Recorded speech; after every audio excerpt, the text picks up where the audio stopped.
दोस्तों, आप सभी का आयुष हुआ यूट्यूब चैनल पर स्वागत है। दोस्तों, हमारे चैनल को लाइक, शेयर और सब्सक्राइब करें और बेल आइकॉन को हिट करना ना भूलें ताकि आप सभी को सबसे पहले वीडियो का नोटिफिकेशन मिले। शैडो किंग एम्पायर प्रशांत युद्ध में एक महत्वपूर्ण टकराव इवो जिमा की लड़ाई 19 फरवरी 1945 से 26 मार्च 1945 तक चली।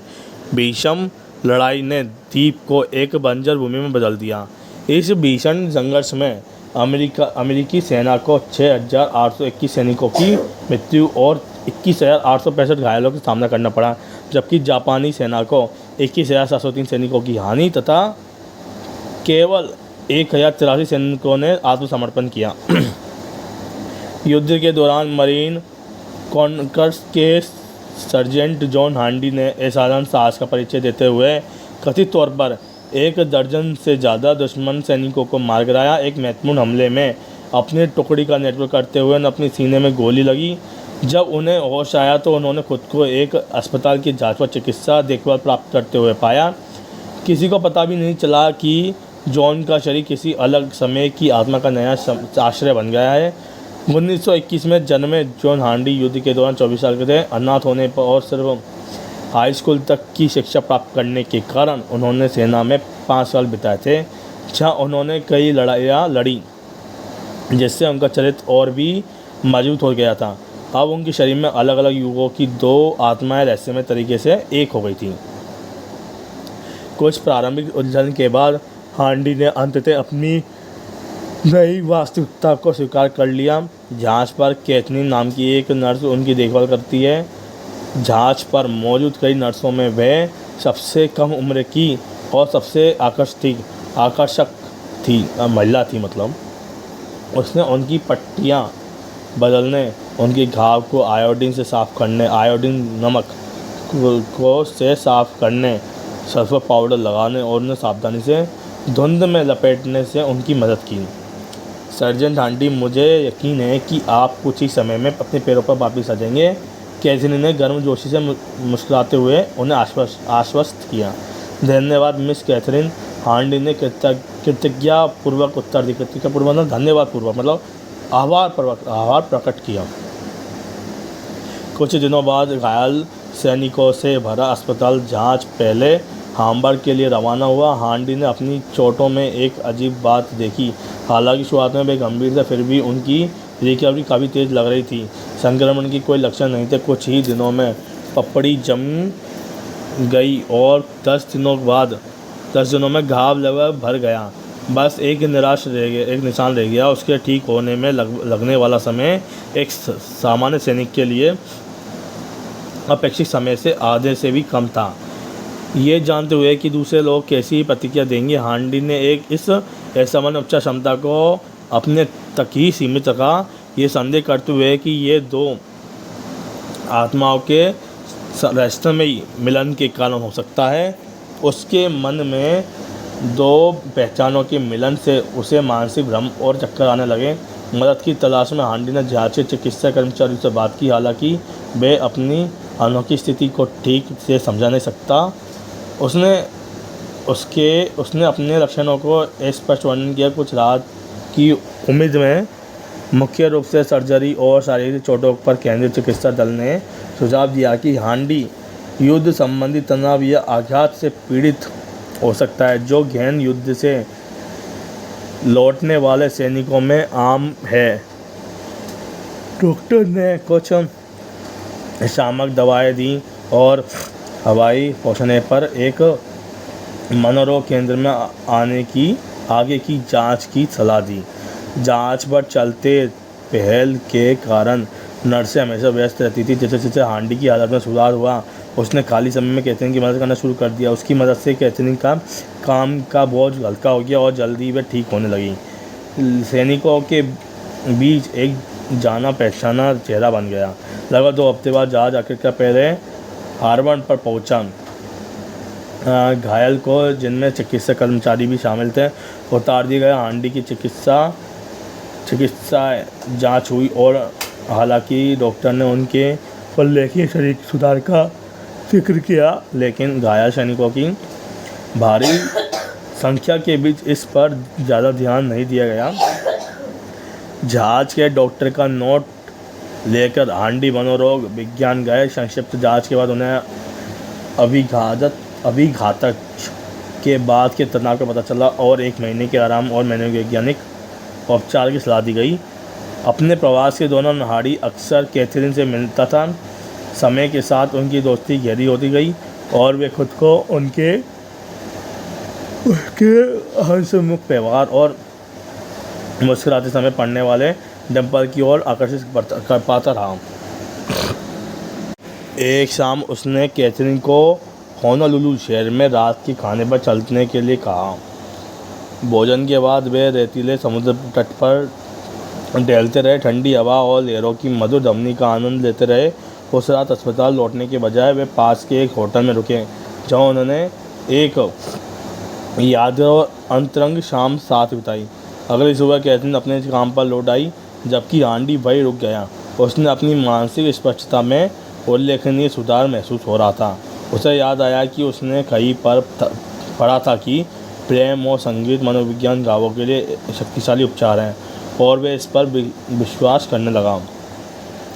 वह बाथरूम में गया और उसने आईने में अपना अपना चेहरा देखने लगा। 6 पैक एब्स, मौजूद जबड़े और पेनी आंखों वाले खट्टा खट्टा आदमी उसे घूर रहा था। उसका कटीला रूप, कटीला बदन और स्वाभाविक आकर्षण हमेशा से ही ध्यान खींचता था, और अब उसे समझ आया कि औरतें उसे इतना आकर्षक क्यों लगती थीं। इलाज के पूरे महीने के दौरान हार्डी और कैथरीन की मुलाकात जारी रही। वे एक दूसरे की संगीत का आनंद लेते थे और कैथरीन कभी कभी नर्स की वर्दी में सफ़ेद टोपी और मोजे के साथ दिखाई देती थी, जो हार्डी को बेहद पसंद आते थे। हालांकि अच्छे पल अक्सर क्षण भर में होते हैं, थोड़े दिन के लिए होते हैं, कुछ क्षण के लिए होते हैं। एक दिन एक लेफ्टिनेंट हार्डी से मिलने आया। सर्जेंट हार्डी, आपकी शारीरिक स्थिति में सुधार हुआ है और कमांड आपको सिर्फ फिर से सक्रिय ड्यूटी पर तैनात करने के लिए तैयार है। हार्डी ने तुमने मना कर दिया। भविष्य की एक आत्मा पर अब उसके हिस्से में थी, भविष्य की एक आत्मा उसके हिस्से में थी, उसी शरीर पर काबू कर रखा था, उसके साथ में थी, इसलिए उसे मोर्चे पर लौटने की कोई इच्छा नहीं थी। युद्ध अप्रत्याशित और ख़तरनाक था, और अपनी तेज रिकवरी के बावजूद वह जानता था कि वह अजय नहीं है। उसने तय किया कि अब सेना से रिटायर होने का समय आ गया है। उन्होंने मनोचिकित्सक से मुलाकात की और दावा किया कि उनकी मानसिक स्थिति अस्थिर बनी हुई है। डॉक्टर ने उनके लक्षणों को देखते हुए उन्हें अभिघातक बताया कि उन्हें वार्निंग दी, जिसे हम वार्निंग कहते हैं ना, सावधान किए बात किए, और उन्हें अभिघात के बाद के तनाव विकार पोस्ट ट्रॉमेटिक स्ट्रेस डिसऑर्डर का निदान किया, जिसके बाद हार्डी को आधिकारिक तौर पर सेवा छोड़ने की अनुमति मिल गई। कुछ दिनों तक हार्डी को मामूली पेंशन और उनकी सेवा के लिए प्रशंसा पात्र मिला। कैथरीन को विदा करने के बाद वे लॉस एंजल्स जाने वाले जहाज़ पर सवार हो गए, इस बात को लेकर कि अनिश्चित थी कि आगे क्या होने वाला है। अपनी यात्रा के दौरान हार्डी ने इस दुनिया के बीच कई अंतर देखने जाने, और उन्हें याद थी कुछ चीज़ें जानी पहचानी थी, फिर भी कई चीज़ें अजीब तरह से अलग थीं। उदाहरण के लिए उन्हें याद आया कि हैरी एस ट्रूमैन को अमेरिका का राष्ट्रपति होना चाहिए था, लेकिन इतिहास के इस संक्रमण में जॉनसन नाम का एक बुजुर्ग व्यक्ति राष्ट्रपति था। उसके आसपास की दुनिया जानी पहचानी थी, जगह और अजीबोगरीब कई घटनाओं पर मिशन थी। एक स्थानीय खबर में उसने न्यूयॉर्क के एक अपराध सरंगना वीटो कॉर्लियोन के बारे में पढ़ा, जो अपनी बेटी की शादी का जश्न मना रहा था। ये कहानी द गॉडफादर की कहानी से अजीब तरह से मिली जुलती लग रही थी। एक अन्य लेख में उसने अल कैपोन पर FBI द्वारा लगाए गए एक आरोप के बारे में पढ़ा, और एक आरोप देख में अटलांटिक सिटी के एक जाने वाले व्यक्ति नगी थॉम्पसन को कर चोरी के आरोप में सजा सुनाए जाने का वर्णन किया। काल्पनिक बातों और कथा नमकों से अद्भुत समानता देखकर हार्डी को आश्चर्य हुआ कि क्या वे किसी ऐसी दुनिया में प्रवेश कर रहे गए जहाँ कहानियाँ और वास्तविकता एक दूसरे से गुथी हुई है। उन्होंने इस नई दुनिया को समझने और अपने अगले कदम तय करने में समय लगाने का निर्णय लिया है। लॉस एंजल्स पहुंचकर हांडी बस से ऑरेंज काउंटी के एक छोटे से कस्बे में पहुंच गया, जहां उसने एक साधारण सा अपार्टमेंट किराए पर लिया। कुछ दिनों बाद उसने एक स्थानीय शराब खाने में बारटेंडर की नौकरी मिल गई। उसकी शिफ्ट दोपहर 12 में शुरू होती है, जिसे उसकी सुबह खाली रहती थी। उन्होंने एक अनुशासित दिनचर्या का पालन किया। सुबह जल्दी उठकर सैर पर जाते थे। पास ही एक बॉक्सिंग जिम था, जहाँ हांडी ने अपनी शारीरिक स्थिति को बेहतर कराने के लिए दाखिला लिया। वे नियमित रूप से अभ्यास करते थे और अपनी ताकत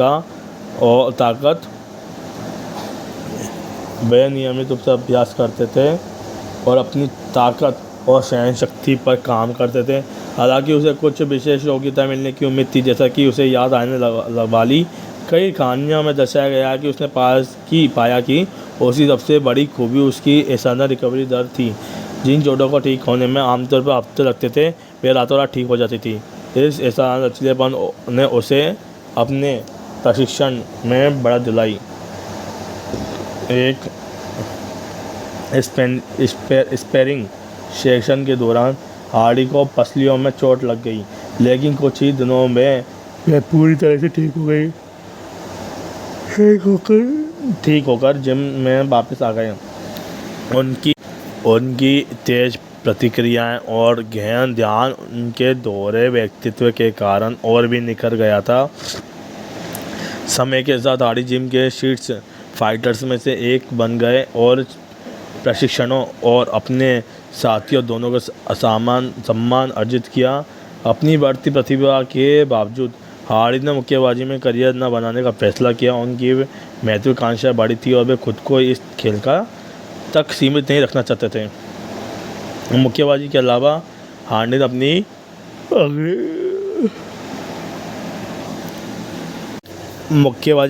हार्डी ने अपनी बंदूकों की ट्रेनिंग भी जारी रखी, जो युद्ध के मैदानों में निखर कर आया एक हुनर था। उन्होंने एक इस्तेमाल किया हुआ कोल्ट रिवॉल्वर खरीदा और अक्सर पास के जंगल में अपनी निशानेबाजी का अभ्यास किया करते थे।